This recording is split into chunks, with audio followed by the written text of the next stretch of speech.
to build this.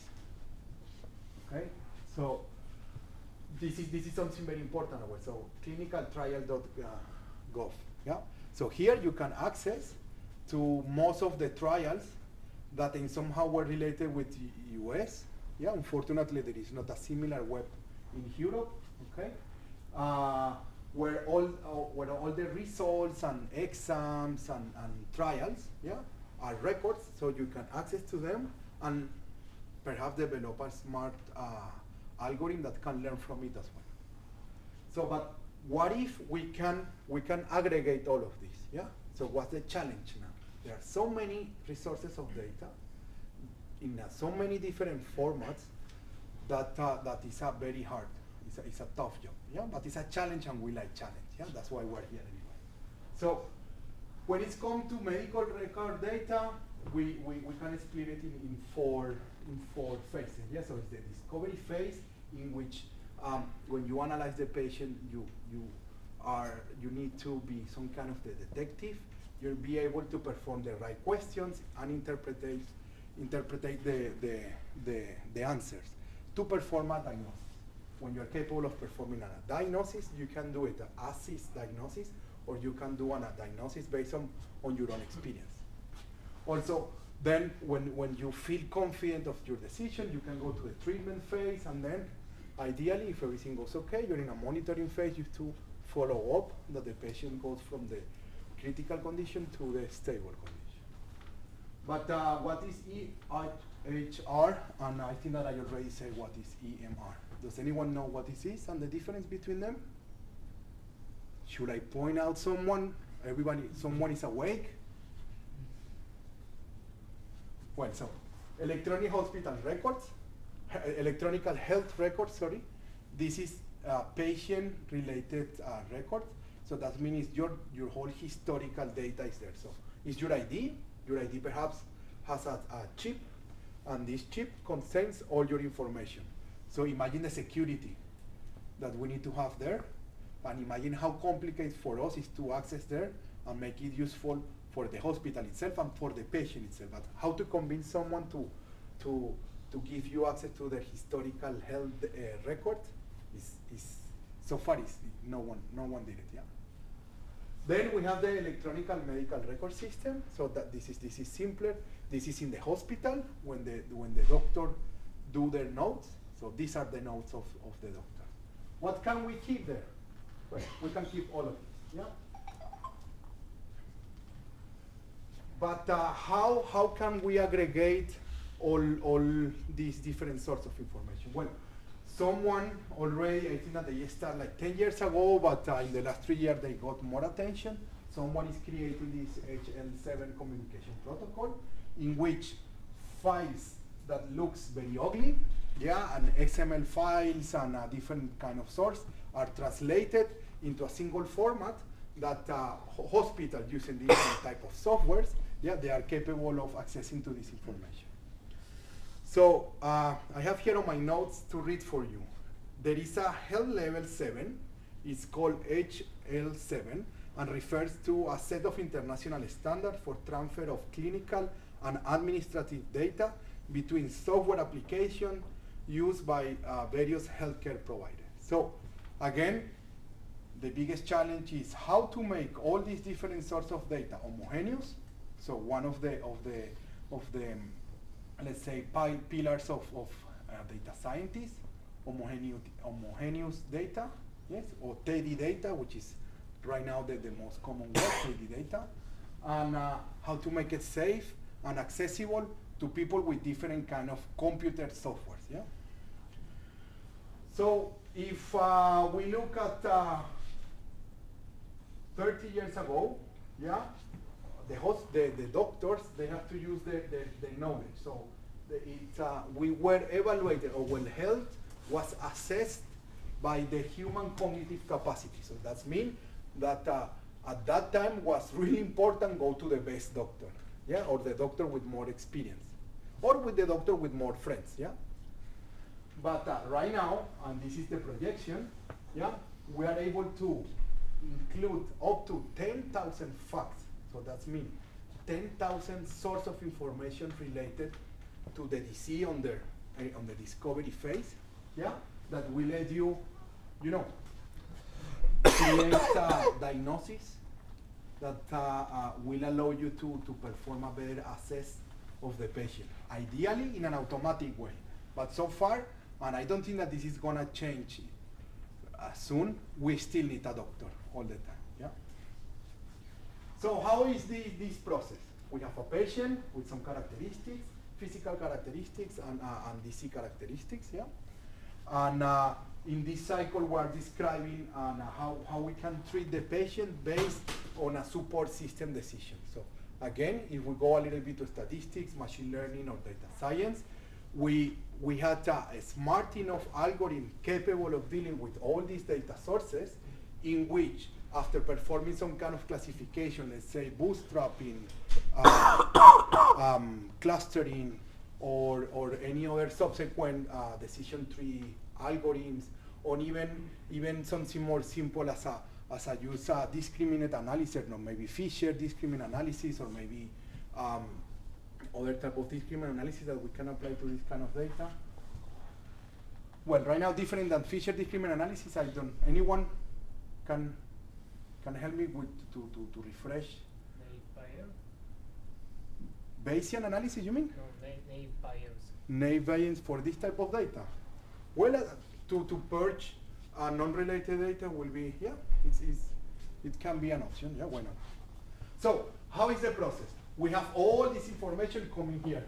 So then the doctor is trying to do something useful with this information. How to do it? With our medical electronic system. Then all this data is aggregated, and we are in a position that we can, we have the evidence of what is happening based on a support decision system. We take the decision after gathering all this data. We take the decision how we want to treat the patient. We evaluate, and if something is not going as we plan, we go back again on the cycle. We iterate. So this is not so different to any other programming strategy, you know, in which the iterations give you the convergence to the right answer. Perhaps we won't reach to the absolute answer, but since this is a statistic, we will reach to an answer that is the best fit to this problem. Yeah. So we have 10 minutes until the pizza will arrive, and if it's 20 minutes, I will have to keep talking. Yeah. So one example, yeah. So cohort identification. This cohort identification are based on longitudinal studies. So that's mean that for long period of times, and for a big population size, we collect historical data. We take our patient and we try to put the patient within the same ethnicity, the same phenotype and genotype, gene type, sorry. And based on that, and the information are gathered by the doctor, we can, we can put all this information together and come up with a diagnosis, or at least in this stage with a suggestion.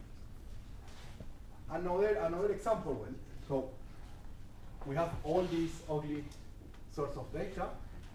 By doing a simple conditional probability analysis, we can say like, if this DC is present, what are the probability that this other can be present as well, because we have this symptom. But what if we have a multivariate system? So we have three systems, three symptoms that they are related to them. We should be able to measure how related they are. So take the correlation of these symptoms, yes? Then we should be able to classify these symptoms related to its most probably DC. And then we can come with an intersection group that we can say with an estimated probability that our patient belongs to this classification, or what is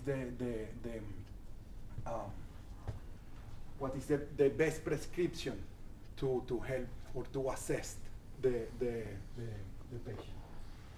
So there are 40 million, yes, the identified documents encrypted in a Hadoop cluster in Azure.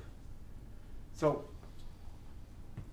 if we take a naive solution, we build an API, but then we spend 5 months retrieving all this data. This is not a good idea, right? No one will pay you for 5 months while you are sitting looking at the computer, checking that your API is doing what you say that will do. Yeah? So then we can take advantage of parallel processing. We can spread, in this case, this is for one of the data science working in Budapest. She's trying to beat Watson, by the way. Yeah, she's doing really well job by building this. And so she's just trying to access to this. She's decompressing 500,000 of files into HDFS, into Hadoop distribution clusters. And basically, right now it takes more time than it should, but it's a good path to follow when it comes to provide an evaluation in minutes. Yeah? But imagine 40 million of records. Yeah? Yeah, of course.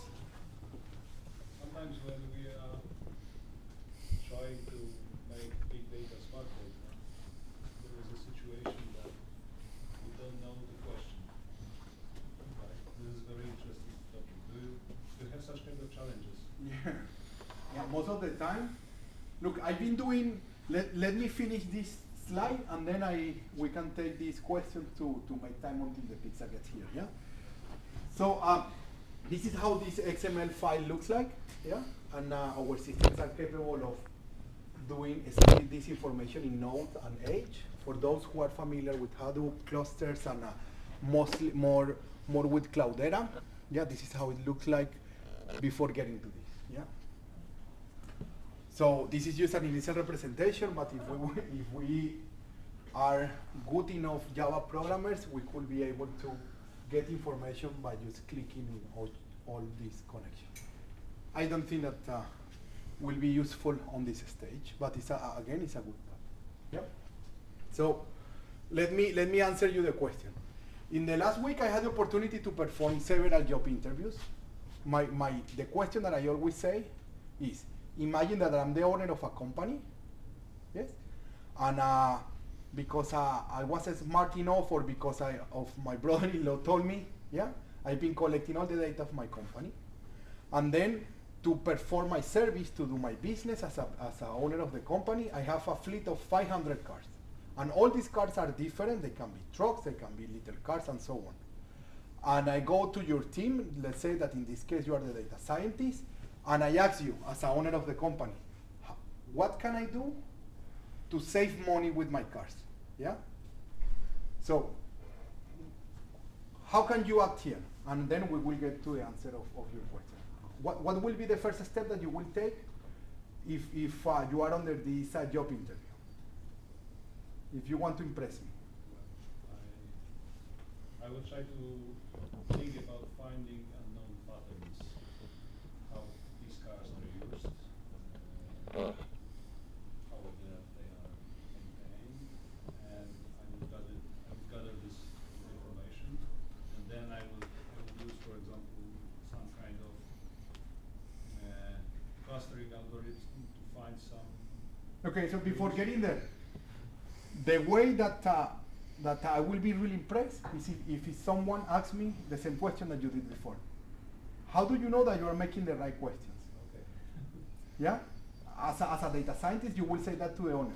And then the first thing that I will do is give me some sample of your data. I will do first exploratory data analysis. This is what we all should do all the time at the beginning. And then I will come back with 100 question more, just to see which, perhaps 1, 2, or 3 for all this list of 100 will make sense for him.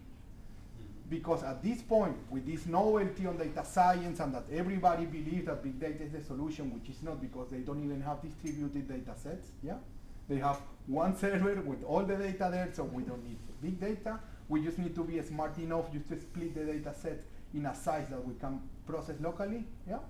But they don't need to know that, so they will pay us more for solving big data, yeah? But yeah, that's the challenge. As a data scientist, the challenge is educating your customers, yeah? For example, when I start doing these projects for MR systems, they ask me the question, can we do it better? Yeah, of course, yes, we can. Yeah, as an engineer, yeah, if we don't believe that we can do it better, why did we spend 5 years at the university? Yeah? So then I spend a lot of money looking for the data, and I say, you know what, these systems, they have a higher incident ratio or the reliability ratio is lower or higher. Why? Yeah? Can I talk to the service team that work with those systems? So then we open, you know, a whole range of possibilities. We can go to the training historical of the service. Are those guys better trained than other ones?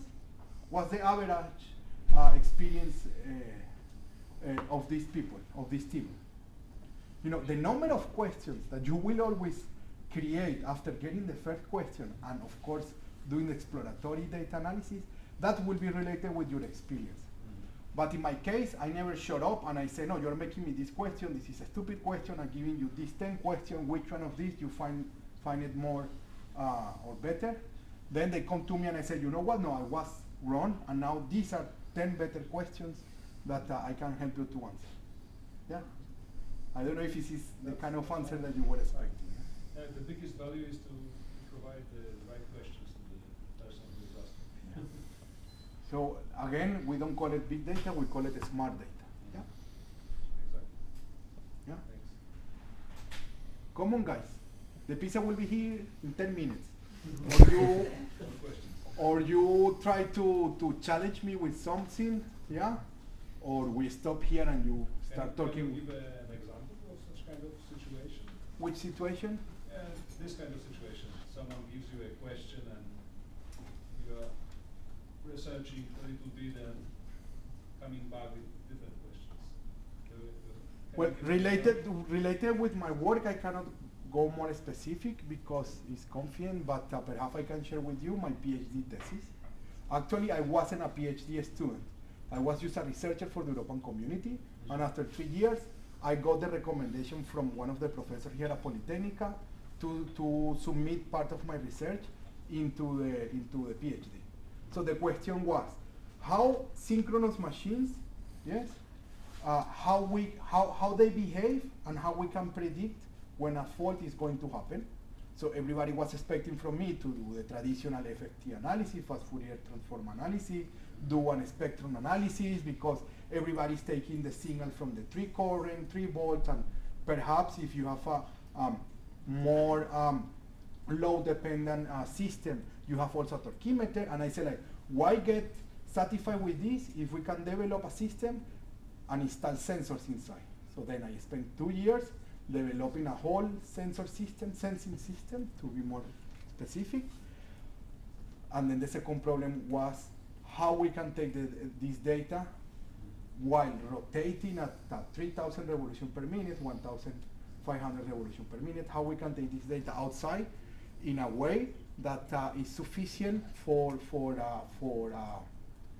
machine learning analysis, for example. So in this case, I have 37 signals, yes, and today I have 14,203 features extracted from this signal. So that means that at the end I will come up with a model in which 100 variables, I mean, I already built the model that I'm keeping only 100 variables after doing a PCA, a principal component analysis. And with that I just have a simple model that, unfortunately, because I didn't have enough money to destroy more motors, yeah, I can do only predictions in terms of minutes, yeah, because this the type of fault that I was analyzing. So how all this explanation I gave you answered your question? Well, so first they ask how we can assess the condition of the motor. So 10 years ago, 5 years ago, everybody was really excited about condition monitoring. So now our laptops have enough processing capacity to collect 10 20 signals, perhaps in a sampling rate of 20,000 samples per second. So the thing is that how we can pack all this processing capacity in a little digital processor and make it useful. So, you know, iterating. I believe that the job of data scientists is just iterations. At this level of the history, that we are the first, yeah, on dealing with this kind of problem. So guys, should I shut up or you have more questions? Yeah? I'm curious, how much of medical knowledge do you need to do data science in healthcare domain? I'm electrical engineer, so you can imagine that. But, And you see, I'm a very healthy guy, so I don't know too much about health or medicine. Yeah. okay, so you use some experts to help you when you discover some patterns in your data. Yeah, and when I don't have them, I find them. Okay. Yeah. So you cannot be. I'm never satisfied. When I find the patterns and everybody starts saying, I always make a joke. If I keep $1 every time I hear, oh, cool stuff, I will be the richest guy in the company, yeah? Because everybody gets impressed with a simple clustering analysis. And clustering analysis, how many clicks is after you have the data ready, after you have the tidy data set, yeah? So when I get into these patterns, when I see something that the data is telling something, but I'm not able to explain it because I don't have the right background, I find the right people. So big data and data science, let's keep big data apart, but data science, we cannot do it alone. So I don't conceive any data scientist team working as a data scientist. No, we should be, this is my philosophy, yeah? Well, don't say that to my managers. But I believe that data scientists, we should work with the doctors, with I don't know, with the service teams, yeah, which is my case. I have an engineer background, so perhaps I'm a good fit for that. So data scientists is not only people that know statistical mathematics. Have you ever seen the Venn diagram of what data scientist is? The math, computer science, and expert domain.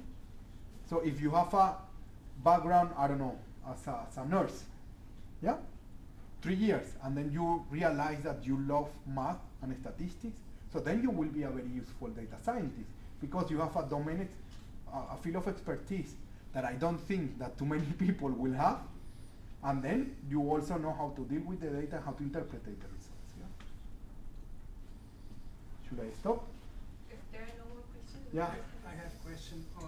I understand that in data analysis, the important thing is a good data to analyze. And I understand that being here in GE, you get an access to the data that is produced by machines, by sensors. What with the data of patients that are actually, is confidential data? Does it mean that this data is not analyzed? Or it's analyzed somehow in secret way?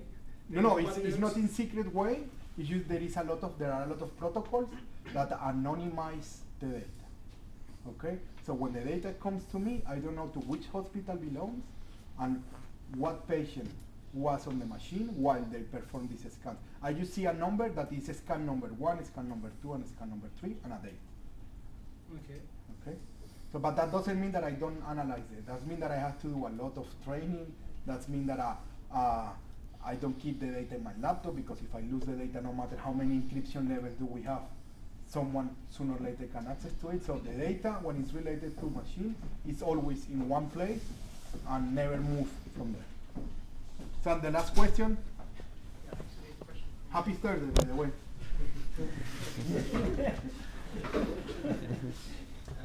Question actually from my side. We are trying to predict some behavior. We are trying to answer on the question, but can we answer on which questions will we generate? So, like go out of the box. So, standard that we need to see dependencies. We need to get answers on the questions. But is it possible to prepare these questions? Is there any process to maybe generate, to give questions proper one, and to understand which one is correct? I think that this is totally my own experience. First, I don't think that there are specific workflows that let you figure out that. What I do is I just keep the whole correlations of all the variables that are possible there. Yeah, and sometimes you will say that the older that you get, you know, the less hair that you will have. Yeah, so that is kind of obvious. So that's the question that you will get. But when it comes to you figure out the questions and you want to say how do you want to answer the question and in which precision for the prediction, so statistics, you should have enough data to do the right statistic that will let you say, in a 20% of chances, next week this is going to happen. But in the next 3 hours, 70% of chances that this is going to happen. So there are statistics that let you help you to do that. These are complicated statistics when it comes to more than 5, 10 variables to take into account. But yeah, so defining the questions is not so complicated. Answering the questions is really complicated when you have a large data set. In terms of variables, not in terms of observations. Yeah? As a data scientist, we don't call it columns, we call it variables. We don't call it